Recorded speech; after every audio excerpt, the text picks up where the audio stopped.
সব ভালোবাসা শেষ হয় না ঝগড়ায়। কিছু ভালোবাসা শেষ হয় চুপচাপ, কোনো শব্দ ছাড়া। কেউ কিছু বলে না, কেউ কাউকে থামায় না। শুধু একদিন বুঝা যায় মানুষটা আর আগের মতো নেই। আর তারপর এক সময় পুরোপুরি হারিয়ে যায়। তোমরা শুনছ অন্তরালে পুরুষ, একটা গল্প তাদের জন্য যারা ভালোবেসে হারিয়ে গেছে। সে কখনো ভাবেনি ভালোবাসা তাকে এভাবে ভেঙে দেবে। সে খুব সহজে ভালোবেসেছিল, কোনো হিসেব না করে, কোনো ভবিষ্যৎ না ভেবে। সে শুধু অনুভব করেছিল, আর সেই অনুভূতিটাকেই সে সত্যি মনে করেছিল।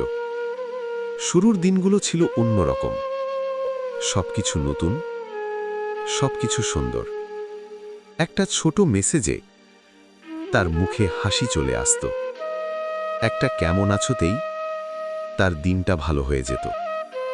রাত জেগে কথা, অপেক্ষা, ভবিষ্যতের স্বপ্ন। সে ভেবেছিল এই মানুষটাই তার পৃথিবী। সে নিজের সবকিছু দিয়ে দিয়েছিল, সময়, মন, বিশ্বাস, এমনকি নিজের শান্তিটাও। কিন্তু সে বুঝতে পারেনি ভালোবাসা সবসময় সমান হয় না। একজন যতটা দেয়, অন্যজন সবসময় ততটা দেয় না। ধীরে ধীরে সবকিছু বদলাতে শুরু করল। কথা কমে গেল, সময় কমে গেল। আগের মতো মিস করি কথাটা আর আসে না। আগের মতো অপেক্ষা থাকে না। সে বুঝতে পারছিল কিছু একটা ভেঙে যাচ্ছে, কিন্তু সে নিজেকে বোঝাচ্ছিল না, সব ঠিক হয়ে যাবে। কারণ সে হারাতে ভয় পেত। একদিন সে খুব গভীরভাবে অনুভব করল সে একা হয়ে যাচ্ছে। যে মানুষটা একসময় তার ছিল, সে এখন আর তার না। সে চুপ করে গেল, কারণ তার কাছে কোনো শব্দ ছিল না। শুধু একটা প্রশ্ন ছিল, আমি কি কম ভালোবেসেছিলাম? যদি তুমি এই অনুভূতিটা বুঝতে পারো, তাহলে তুমি একা না। ধন্যবাদ তোমাকে, কারণ এই কষ্টটা ভাষায় বোঝানো যায় না। আর যদি তুমি আগের গল্পটা না দেখে থাকো, দেখে নিও, কারণ প্রতিটা গল্প একে অপরের সাথে জড়িত। পরের গল্পে আমরা কথা বলবো ভালোবাসা পায় না, তবুও দেয়। হয়তো সেই গল্পটা তোমার ভেতরের আরেকটা অনুভূতিকে ছুঁয়ে যাবে।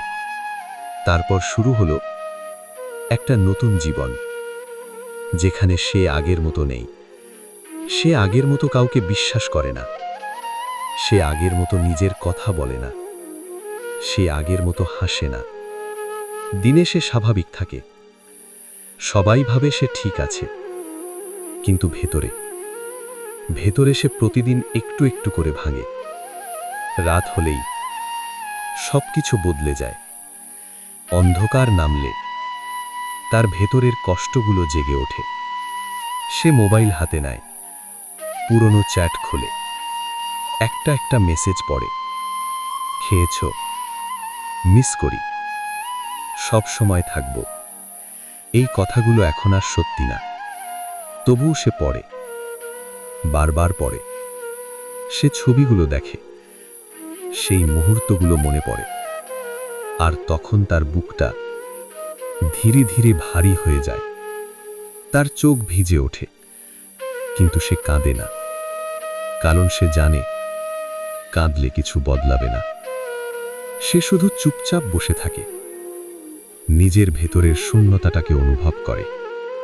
আর একটা গুরুত্বপূর্ণ কথা, আমাদের নতুন অ্যাপ অন্তরালে পুরুষ এখন তোমাদের জন্য তৈরি করা হয়েছে।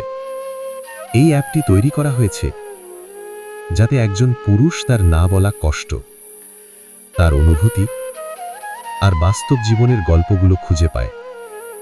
যে গল্পগুলো সে কাউকে বলতে পারে না, কিন্তু অনুভব করে প্রতিদিন। তোমরা খুব সহজেই এই অ্যাপটি ডাউনলোড করতে পারবে আমাদের অফিসিয়াল টেলিগ্রাম চ্যানেল থেকে। টেলিগ্রামে গিয়ে সার্চ করো অন্তরালে পুরুষ। হয়তো এই অ্যাপের কোনো একটা গল্পে তুমি নিজের গল্পটাই খুঁজে পাবে। ধীরে ধীরে সে নিজেকে বদলে ফেলে। সে নিজের চারপাশে দেওয়াল তৈরি করে, যেন আর কেউ ভেতরে ঢুকতে না পারে। কিন্তু তার ভেতরের মানুষটা এখনো ভালোবাসতে চায়, এখনো কারো জন্য অপেক্ষা করতে চায়। এই দ্বন্দ্বটা, এই ভেতরের যুদ্ধটা তাকে প্রতিদিন ক্লান্ত করে। একদিন আয়নার সামনে দাঁড়িয়ে সে নিজের দিকে তাকায়। অনেকক্ষণ সে দেখে একটা ভাঙা মানুষ, কিন্তু সেই মানুষটার ভেতরে এখনো একটা শক্তি আছে। সে বুঝতে পারে সে ভেঙে গেছে, কিন্তু শেষ হয়ে যায়নি। সে নিজেকে বলে, আমি পড়ে গেছি, কিন্তু আমি উঠব। এইটাই তার সাহস, এইটাই তার শক্তি।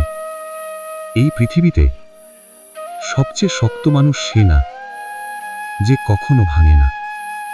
সবচেয়ে শক্ত মানুষ সে যে ভেঙে গিয়েও আবার দাঁড়ায়।